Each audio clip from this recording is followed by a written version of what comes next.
Саламатсыңбы айжан? Жакшысызбы? Келгениңе абдан кубанычтамын. Көптөн бери көрүнбөй калдың. Эмне менен алек болуп атасың? Рамазан айына карата бир долбоор жасадык.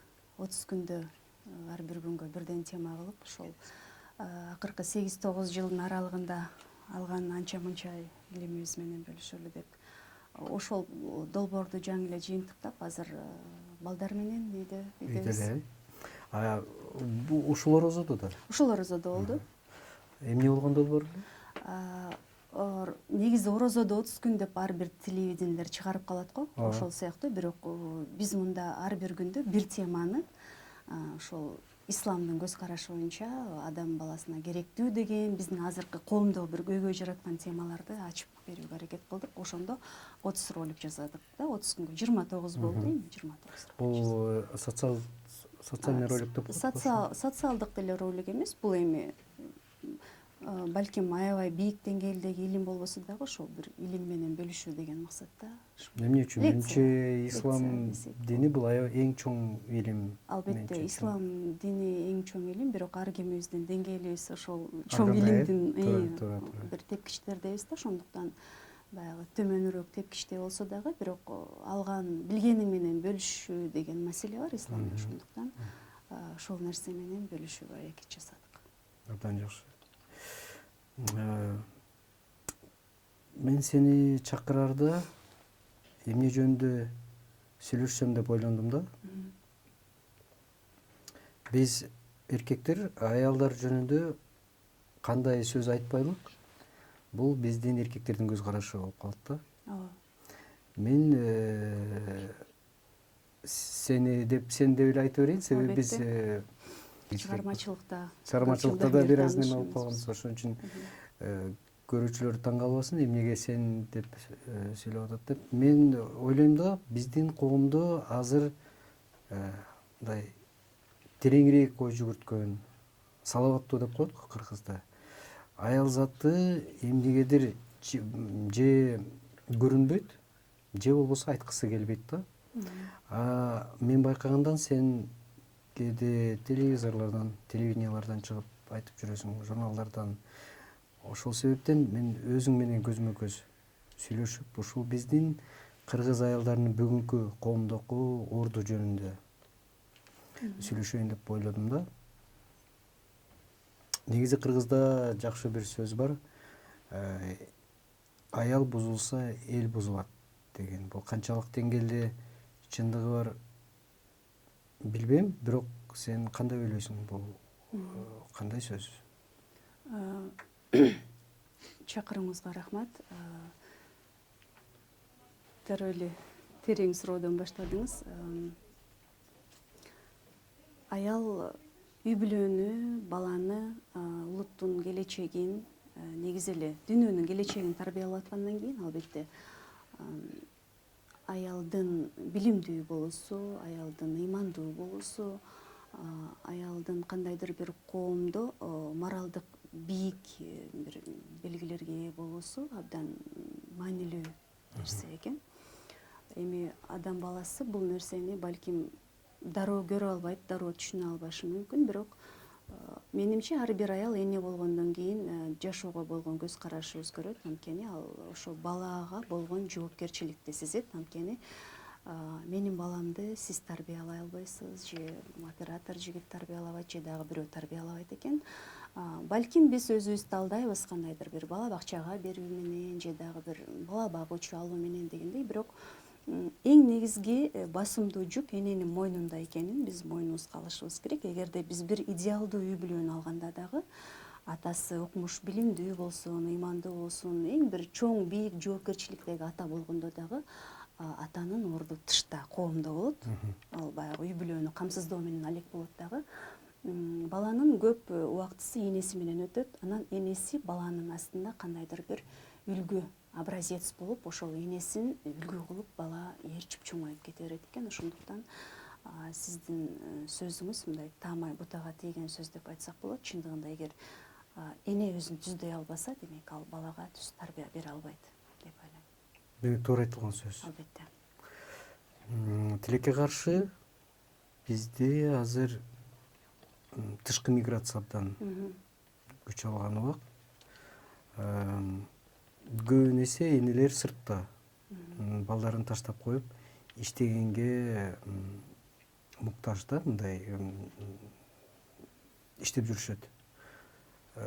Демек көп балдар эненин мээримине тойбой чоңоюп атышат деп койсок болот да. Биз ошондо кандай коом күтүп турат деп ойлойсуз?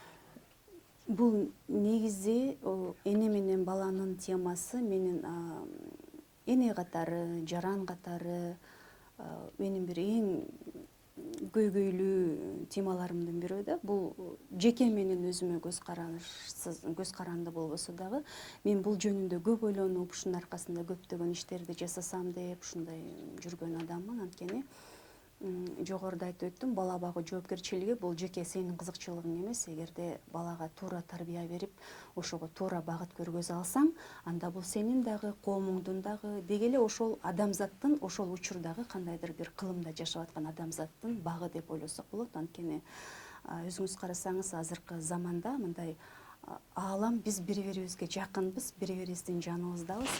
Эгер бир эле жаман бала, эгер бир эле бир кандайдыр адам баласын жек көрүп чоңоюп, же адам баласына кандайдыр бир агрессия менен, сезимдери менен чоңойгон бала болсо, ошол баланын жаманчылыгы бүт дүйнөгө тийиши мүмкүн да, үй бүлөгө гана эмес. Биринчиден ал үй бүлөсүнө албетте залакасын тийгизет, андан кийин өзүнүн коомуна, андан кийин дүйнө жүзүнө тийгизип коюшу мүмкүн. Ошондуктан бул эң бир опурталдуу, эң көйгөйлүү маселе. Тышкы ички миграция дагы тилекке каршы азыр биздин, билбейм, кээ бир саясатчылар, эми ар ким өзүнүн пикирин туура деп табат. Кээ бир саясатчылар бул миграцияны кадыресе бир турмуштук агым деп кабыл алышы мүмкүн. Бирок энелердин мигрант болушу бул биздин бүгүнкү күндөгү трагедиябыз болуп атат, тилекке каршы. Бул трагедиябыз болуп атат. Анткени баланы энеден артык эч ким сүйө албайт. Баланы энеден артык эч бир адам мээрим төгүп, аяп ушундай бир бапестей албайт. Түшүнө албайт. Атасы дагы ошондой боло албайт. Чоң энеси дагы, чоң атасы дагы. Анан байкасаңыз, ушул миграция бул жокчулуктун айынан келип чыгып атат. Күнүмдүк бир кандайдыр тамак аш, кийим муктаждыгынын айынан келип чыгып атат. Ошондуктан эмне үчүн азыр ата энелер, чоң энелер дагы агрессияга алдырып коюп атат? Туугандар дагы, кыргыздын балдары ушинтип эле чоңойчу деген сөз болушу мүмкүн. 10 бала бир көзөйдө жатчу деши мүмкүн. Бирок ал кезде тарбия башкача болчу, адамдарда ыйман, ынсап деген бар болчу. Эгер биз ар бирөөбүз тарыхка кайрылсак, ар бирөөбүз ошол жөнүндө ойлонсок. Бирок бүгүнкү күндө ошол адам баласына жетишпеген нерсе тамак жоктук. Бүгүнкү күндө сиз экөөбүз ушул жерде отурабыз, бирок бирөөнүн үйүндө тамагы жок, чындап эле жей турган. Болушу мүмкүн. Болушу толук мүмкүн. Чындап эле бир баласына бут кийим алып берсе, экөөнүн сөзсүз түрдө бут кийим алып бере албай калышы мүмкүн. Ушул нерсе жокчулук коомду агрессияга түртүп атат дагы, бул айласыздыктан болуп атат. Айласыз бирөөнү барып сөгүүгө туура келет, айласыз бирөөдөн уурдөөгө туура келет, айласыз баланы таштоого туура келет. Бунун баардыгы албетте мен көп айтам, биз мамлекеттен доолап, мамлекеттен милдет кылып отура бербейбиз, аракет кылалы деп. Бирок мен бүгүнкү күндө айткым келет, бул мамлекеттин элине болгон камкордугунун жоктугунан келип чыгып атат чындыгында. Жок дегенде ошол балдарды көзөмөлгө алып, кандайдыр бир социалдык ишмерлер ушул үй бүлөдө ушул бала эмне жеп атат, канча сомго тамак кийип атат, мектепке эмнени кийип барып атат, энеси каякта, атасы каякта деген кандайдыр бир статистикалык бир маалыматтар болсо, анда балким ошол дагы бир камкордук болуп эсептелет. Жардам болмок, Жардам болмок, камкордук болмок. Анан биз бир нерсени эсибизге алышыбыз керек, көп терең маани беришибиз керек. Коомдо чоочун бала жок деген нерсени ойлошубуз керек. Ар кимибиз, ооба мен балама бүгүн iPhone алып бердим, Ferrari'ден кийинтим, жакшы мектептен окутам, бирок коомдогу бир башка жетишпей аткан же мээрим көрбөй аткан бир агрессия менен өсүп аткан баланын терс таасири дагы менин балама, менин коомума тийиши мүмкүн. Ошондуктан биз колубуздан келишинче, чындыгында албетте мамлекет өзүнүн камкордугуна алууга милдеттүү, бирок сиз менен биз дагы эшиктен бир курсак ач баланы көрүп калсак, бир агрессия болгон баланы көрүп калсак, же жөнөкөй эле бир мисал кушунаңыз баласын уруп атканын көрүп калсаңыз, ошол нерсеге биз жоопкерчиликтүү мамиле жасообуз абзел деп билем. Анткени бүгүнкү күндө өзүңүз байкагандай кайдыгерлик күч алган заман болуп жатат. Абдан. Менин үйүмдө баардыгы тынч болсо болду Туура. деген нерседен биз алыс болушубуз керек. Биз кыргыздар алакандай эл деген философиясын карасаңыз, чындыгында алакандай эл болсок, эми ушул алаканга өзүбүздүн күчүбүз жетпейби? Эми кошунанын баласын курсагын тойгузуп коюуга биздин күчүбүз жетет сөзсүз түрдө. Балаңдын кийилбей калган кийимин бирөөгө алып барып берип коюуга күчүң жетет.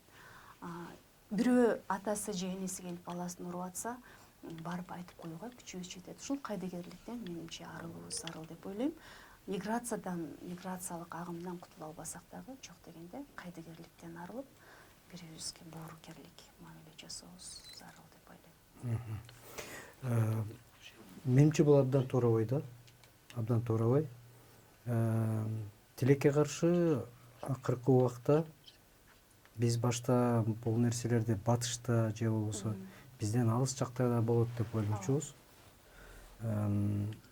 Бирок азыр биздин эле жаныбызда, биз жашаган көчөнүн аркы жагындагы көчөдө болуп аткан окуяга айланып калды да. Мен айтайын дегеним, мен да ойлочумун, аял үчүн эң биринчи, эң чоң вазифа бул жашоодо бул бала тарбиялоо депчи. Бирок кээ бир биздин эже карындаштарыбыз көчөгө чыгып, мен бала төлөгөнгө каршымын, мен аял болгонго да каршымын, мен үй бүлө курганга каршымын деген кыйкырыктарды, мындай чакырыктарды айтып жүрүшөт да. Буну эмне себептен деп ойлойсуз? Bunun себептерине токтолчу маселе менимче башка бир передачаны талап кылса керек, башка бир, бирок мен кыскача үстүртөн ушул нерсеге болгон менин көз карашымды айтып кетейин. Ушул өлкөнүн жараны катары негизи адам баласы албетте ар ким өз эркиндикти сүйөбүз. Мен дагы сүйөм, эркиндигимди өтө баалайм. Сиз дагы ошол өздөрүнүн оюн айтып жаткан жарандар дагы бизге эми Кудай берди да, демократия деген бир сөздү алып келип биздин өлкөбүзгө чаптап койду. Анан биз демократияны мындай акыл эсибиз менен колдонбой, ошол демократияны мындай колубуздан келишинче тарпын чыгарып колдонуп атабыз да. Демократия демек, окей, барып баламды өлтүрүп койсом өзүм билем, аялымды кубалап койсом өзүм билем, Кандай кийинсем өзүм билем, эркекминби, эмне сүйлөсөм да аял болуп алсам өзүм билем. Туура. Бирок билесизби, мен айта турган нерсем, өзүң бил макул, үйүңдө отур да, өзүң биле турган болсоң. Эркек болосуңбу, аял болосуңбу, ал өзүңдүн ишиң чындыгында, Кудайдын астында барып өзүң жооп бересиң. Бирок ошол нерсени коомго таңуулабаш керек деп ойлойм. Анткени Туура. коомго таңуулабоо керек. Анткени кыргыз элинин өзүнүн баалуулуктары бар. Биз бул жерге азыр мен жоолукчан болгондуктан менин сөздөрүмдүн баардыгын бир исламдын көз карашында кабыл алышы мүмкүн. Бирок мен сизге бүгүн кыргыз элинин көз карашы боюнча айтсам, кыргыз элинин өзүнүн баалуулуктары бар чындыгында. Туура. Кыргыз элинде аялдарга бизге катуу тийсе деле, бирок сөзүнө турбаган эркекте дагы анда көйнөк кийип ал, жоолук салынабы деген сөз дагы катуу тиет да, эркек үчүн. Мен эркек деген. Анткени эмнеге дегенде, эркектин үстүнөн, аялдын үстүнөн иштеген мыйзам бар. Бул мыйзамга биз каршы чыга албайбыз. Анан мен бүгүн туруп эле эркек болгум келип атат, сиз туруп эле аял болгум келип атат деген бул психологиялык кандайдыр бир оору. Мен бул жөнүндө журналистикада окуп жүргөндө магистрлык диссертациямды жактагам, гендердик теңдештик боюнча. Ошол учурда ушул жанагы ар кандай нерселерге бөлүнүшөт эмеспи? Трансгендер, анан трансвестит деген бул ошол нерселердин бир жагдайы бар бул жерде, эки жыныстуу болуп төрөлүп калган. Бул нерсеге чындыгында Бул эми Кудайдын иши. Бул Кудайдын иши. Бул жерде действительно чындыгында психологиялык, хирургиялык кандайдыр бир жардамдарга муктаж адамдар болот.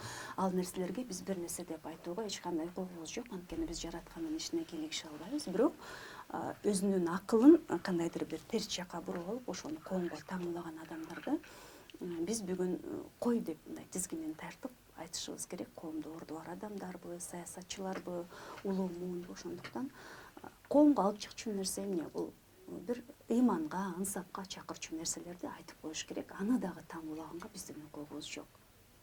бир кандайдыр бир площадка бар, аянтча биз ошол жерге оюбузду таштап коебуз. Эне деген мындай болуш керек эле, ата деген мындай болуш керек эле, бала ушундай чөйрөдө өсүш керек дегенди айтып коюуга биз милдеттүүбүз.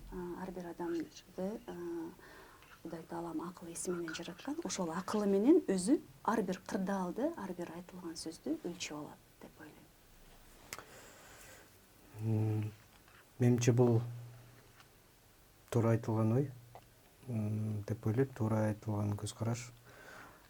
Жакында мен бир маалымат окуп калдым. Ал канчалык деңгээлде чын төгүн билбейм, бирок менимче чындыкка жакыныраак да.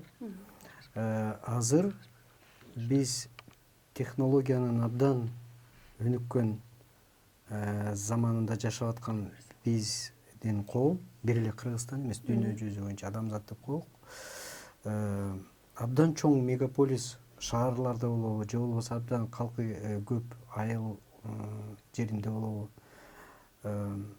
адам канчалык көп адамдар менен байланыш түзбөсүн, баары бир жалгыз бойдон калат деп айтышат да.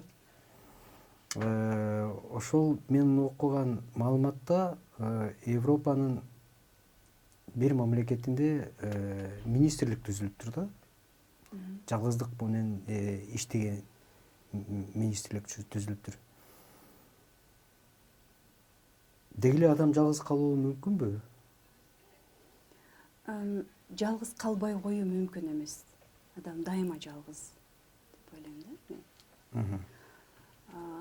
Жаныңда 10 балаң болсо дагы, ата-энең, күйөөң баардыгы болсо дагы сен жалгызсың.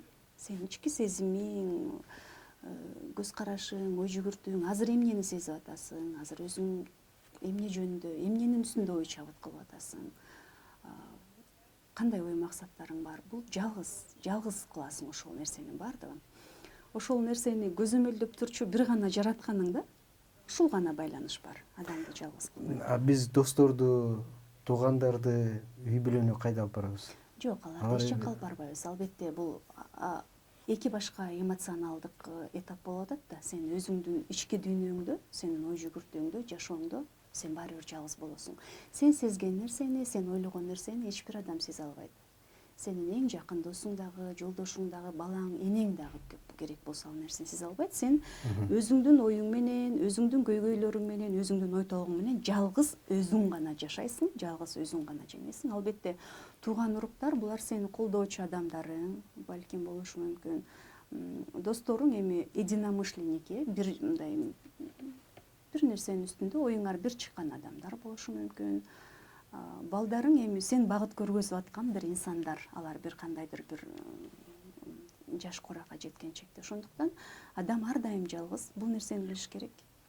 Демек, мисалы үчүн менин түшүнүгүмдө классикалык үй бүлө институту бул аял эркек, балдар, ата-эне, бир тууган.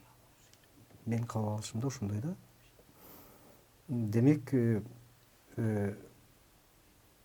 күйөөсү бар аял же болбосо аялы жок күйөө, бул айырмасы жок. Жок, айырмасы бар. Мен жана жогоруда айтып өтпөдүмбү, бул эмоционалдуу эки башка көрүнүш да. Жалгыздык бул негизи мындай өзүнчө бир маани берсек, ошо жалгыз болууга мүмкүнбү дегенге мен сизге өзүмдүн оюмду түшүндүрүп бердим да. Жалгыз калбай коюуга мүмкүн эмес деген нерсени түшүндүрүп бердим. Бирок албетте мисалы жаныңызда жолдошуңуз болсо же келинчегиңиз болсо, албетте бир кандайдыр бир эмоционалдуу, кандайдыр бир колдоону балким батыраак алчу бир адамыңыз бар да. Бөлүшүүчү. Сиз азыр үйүңүзгө бардыңыз, сиздин бүгүнкү эмоцияңыз менен, бүгүнкү болгон кандайдыр бир кеңешчи керек болсо, ал адам жаныңызда. Балким апаңызбы, ал аялыңызбы, мааниси жок, балким жакшы досуңузбу. Бул сиздин эмоцияны бөлүшө турган гана адамдар да. Бирок сиз эмоцияңызды бөлүшчү дагы бир зат бар да. Туура. Ошондуктан мен бул нерсе менен жок, бул аялдын үй бүлө институту болбош керек, аял эркек жалгыз деген нерсени айткым келген жок. Бир гана сиз же мен, ар бир адам билиш керек, ал ар бир кырдаалды түшүндүрчү, ар бир кырдаалды бөлүшчү, ар бир кырдаалда мындай ишенип жардам күтчү бир зат бар экенин гана билиш керек. Бул адамдардын көз каранды эмес, бир кырдаал. Сенин жаныңда эч ким болбогон күнү дагы сени колдой турган, сени азыр угуп турган, көрүп турган бир зат бар экенин гана адам баласы билиш керек. Ал өзүнүн жалгыздыгында жалгыз эмес да адам баласы. Мен сенин сөзүңө ишенем. Себеби бул суроолорду эмнеге берип атам? Мен тааныган, мен билген Айжан мындан бери 10-15 жыл башта башка болчу да. Ошондо сен актриса болчусуң. Менимче турмушка да чыга элек болсоң керек эле. Кийинчерээк турмушка чыктың. Андан кийин Кудайдын жазыгы экен, жолдошуң каза болуп калды, биз баарыбыз тааныган. Ошондон бери сен балдарың менен мен жеке турмушка чыкты деп ого элекмин да. Ошол себепти берип атам да, кандай экен жалгыз жашаган деп. Себеби азыр байкасак коомдо абдан көбөйүп кетти да жалгыз бой аялдар. Жалгыз үй бүлөсүн тарбиялап аткан аялдар. Ошол аялдар кандай дүйнөнү кабыл алып атат, эмне жөнүндө ойлонуп атат деген, ошону билейин деген максатта берип аткам. Эгер ал максатта берген болсоңуз, мен бир аз кошумчалап кетейин. Эми жалгыз калуу кээ бир адамдардын тандоосу болушу мүмкүн. Атайын тандоосу. Атайын тандап, маселен, бул жолдошум менен көз карашым туура келбей калды, же ар кандай, мен ажырашууну туура көрдүм, же дагы ушундай. Жана өзүңүз айткандай, мен жалгыз болуп жашоону чечтим, мен аял элем, эркек болууну чечтим деп, адам өзүнүн тандоосу менен болушу мүмкүн. Анан бир жазмыш, тагдыр аркылуу эми мен сыяктуу дагы бир аялдар болсо керек, мындай айласыздан эч нерсе кыла албаган бир кырдаалдар болот. Ошондой жалгыз калган аялдар болушу мүмкүн. Менимче бул эки аялдын жашоого болгон көз карашы, жашоону кабыл алуусу, сыноолорду кабыл алуусу, өзүн алып жүрүүсү эки башка болуш керек деп эсептейм. Эгерде кандайдыр бир аял жалгыз жашап, балдарды жалгыз тарбиялоону чечсе, ал моралдык жактан балким кандайдыр бир даярдыктарды өттү. Ооба, мен жалгыз болом, менин күйөөм жок болот, мен баардыгын өзүм жасайм деген. Менин кырдаалымда кичине башкачараак психологиялык абал болот. Даяр эмес учурда кандайдыр бир мындай кырдаалга капысынан бир отко калып калган маал болот да. Ошол кырдаалда сен туруштук берип, башка жолуң жок. Ошол нерсеге макул болуп, анан жашоого туура келген бир кырдаалдар болот. Ошондуктан бул эки башка жагдай болсо керек. Анан мен билген, сиз көргөн көйгөйдү мен да көрөм. Мен билишимче, баланы жалгыз тарбиялоо бул кыйын иш. Өзү тандаса дагы, өзү тандабаса дагы, айласыздык болсо дагы, баланы жалгыз тарбиялоо деген бул башка маселе. Тарбиялоо бул илим алып, балаңды үйрөтүп, багыттап, түздөп, андай эмес балам деп, эмнеге андай эмесин түшүндүрүп, тарбия деген ушул нерсе да. Бирок баланын курсагында тойгузуш керек, балага кийим кийгизиш керек, баланын мектебин төлөш керек, баланын докторун төлөш керек деген сыяктуу материалдык дагы жагы бар тарбиянын. Албетте, жалгыз бой эне үчүн бул кыйын көрүнүш деп эсептейм. Ошондуктан мен эч бир аялга кеңеш бербейм чындыгында. Мындай жалгыз калуу жолун тандаарынын алдында ар бир аял мындай жети өлчөп бир кесиш керек чындыгында. Анткени баланы өзүнүн атасынан, мындай тирүү турган атасынан айрылтуу менимче бул акылсыздык иш. Албетте, ар кандай кырдаал болушу мүмкүн. Аялды басынтып, уруп, кандайдыр бир кемсинтүү жолдор менен болгондо албетте аял чыдабаш керек. Бирок баягы жеке амбициясын алдырып, же кандайдыр бир ушундай жеңил ойлуулук калтырып, эгоистика. Да, баланы мындай атасыз калтыроонун жолунан качыш керек аял колунан келишинче деп ойлойм. Менче бул абдан туура ой. Айжан, сен акыркы күндөрү кыргыз улуттук кийимдерин бүгүнкү күн менен ислам дини менен айкалыштырганга аракет кылып жүрөсүң да. Бул менимче абдан жакшы.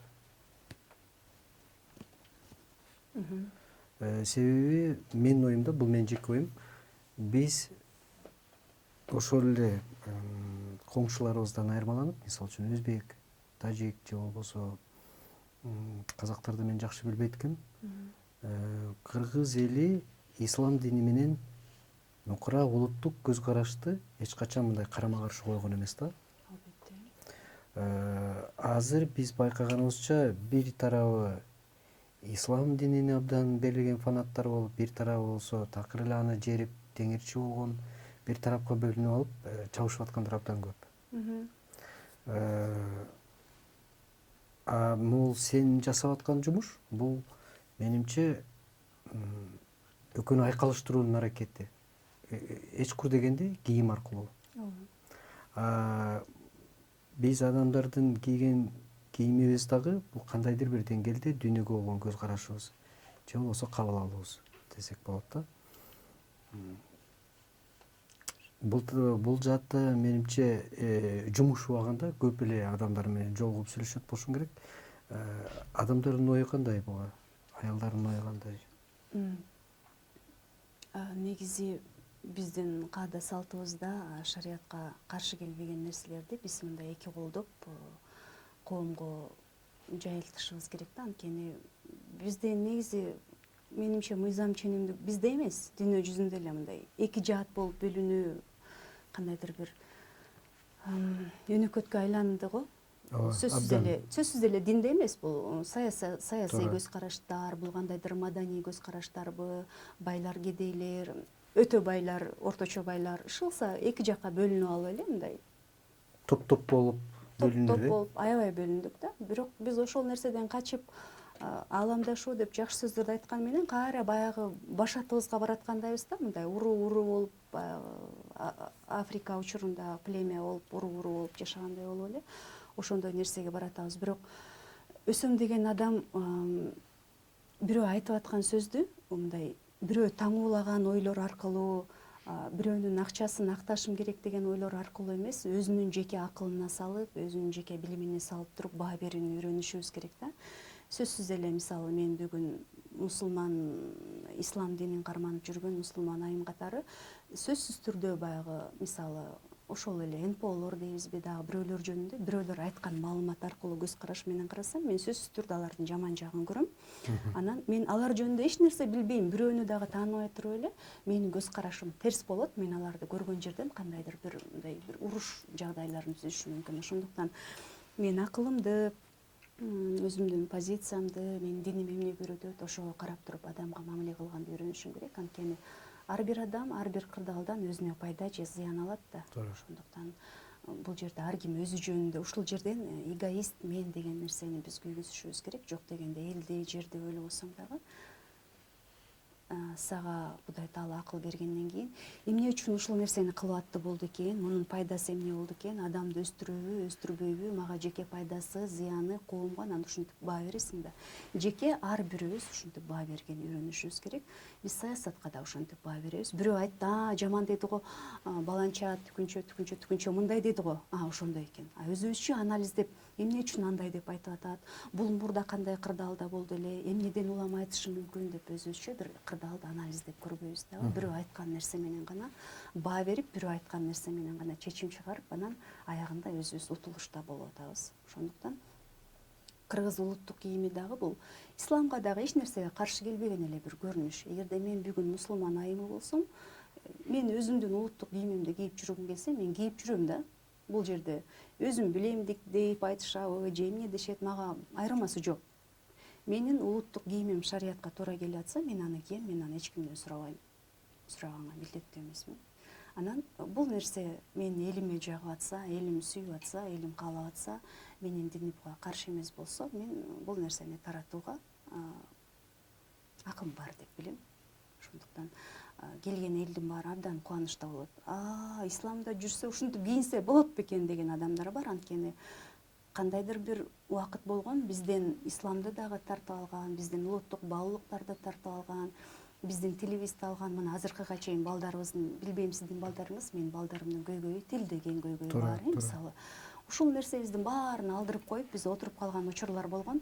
Анан эми ошол нерсени жок дегенде болбогон эле тил менен улуттук кийимибизди, кандайдыр бир элибиздин баалуулугу катары коомго бир киргизип коелучу дегенге каршы чыккан адамдарды мен чындыгында түшүнбөйм да. Бул кимдин душманы деп түшүнбөйм. Мага жеке душман болсо болсун. Аны эми азыр техниканы өнүккөн заманы деп айтып калдыңыз. Аны мындай жеке кандайдыр бир маселелерди чечип алсаң болот. Бирок ушундай бир долбоорлордо коомго бир кандайдыр бир иш-чараларды өткөрүп атканда ар кимибиз жекече анализдеп, мага коомго пайдасы кандай деген нерсе менен баа беришибиз керек деп ойлойм. Мен көрсөтүүмдө ар бир чакырган адамдан бир сөз угуп калам да. Буга чейин маани бербеген, же маани берсем да мындай терең ойлонбогон. Өткөндө Эмир Байке келди эле, жанагы Кыргыз концепт деген ишкананын негиздөөчүсү. Ошол Байке бир жакшы сөз айтты да. Ар бир ойлонгон адам кайгыга батат деп. Ал кайгы бул жанагы ал кайгы башкача кайгы дейт да. Демек, эгерде сенин бүгүнкү айта турган негизги оюң эмне десе, же болбосо эмне бүгүн сени ойлонтот, эмне бүгүн толгонтот да, эмнеге кайгырасың? Менин көйгөйүм балким масштабтуу болушу мүмкүн. Күнүмдүк жашоо албетте ушул нерседен турат, бирок мени көп жылдан бери ойлонтот, бүгүн эле эмес, көп жылдан бери ойлонтот. Адамдар акыл эстүү болуп, билимдүү болуп, көп нерсени көрүп, дүйнө таанымы кеңейген учурда ушул жаратканын тааныбагандыгы. Мен ушул нерсенин үстүндө абдан ой жүгүртөм да. Кыргыздарда бизде ушул сөз бар го, мындай адам сыягы жок, айбандай болуп деп айткан нерсе катуу тиет го. Ушундай бир мындай карасаңыз, бардыгыбыз эле билимдүүбүз, 6-7ден дипломубуз бар. Көп нерсенин үстүндө ой жүгүртөбүз да. Бирок биз жардамды мындай кимден сурашты билбейбиз, билимди кимден алышты билбейбиз, кимге таянышты билбейбиз, кимден коркушту билбейбиз. Ушул нерсенин үстүндө бүгүнкү күндүн билимдүү адамдары жаратканын тааныбагандыгы мени таң калтырат, бир чети абдан таң калтырат да. Ушул нерсенин баарына акылы жетип туруп, кантип ушул нерсеге акылы жетпесин? Мисалы, сиз билген Толстой, сиз билген Пушкин, ошого окшогон бир дүйнө эли билген, азыркыга чейин алардын акылы менен суктанган адамдар дагы жаратканды тааныганда, канчалаган бир диний жолдорду басып өтүп, акыркы жол бул биздин акыркы негизи жеткен чегибиз бул ушул жаратканды таануу болуп эсептелет. Бирок биз ушул жашообузду бир арзыбаган нерселерге жоготуп жүрө бергенибизге таң калам да мен. Ушунчалык билимдүү, ушунчалык акылдуу болуп туруп, акылсыздык кадам таштаганыбыз абдан ойлондурат мени. Менимче бул жөнөкөй эле нерсе деп ойлойм. Азыр сиз Толстой деп айтып атасыз. Толстойдун бир айткан жакшы сөзү бар.